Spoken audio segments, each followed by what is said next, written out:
To anyone that says that video games are a sport and its players are athletes, I'd say you're a fool. But I want to invite you to one simple argument that destroys all of that nonsense.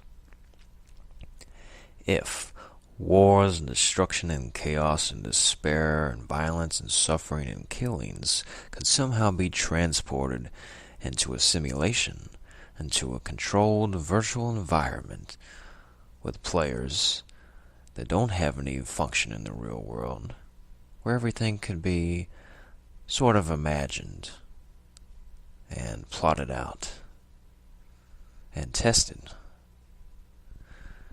then I think that would be a great story. But as it stands, that's not the case. There's far too much randomness and chaos in the real world when it comes to settling real conflicts. And it usually involves the loss of life. The loss of life leads to permanent deaths.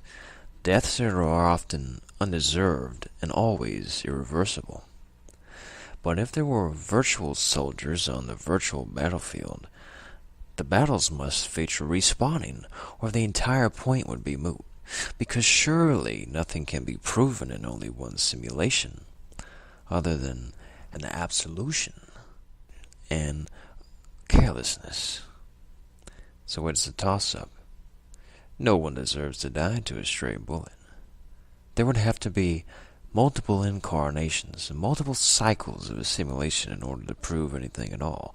To prove who is truly capable, there would have to be a best 2 out of 3 or a best out of 10.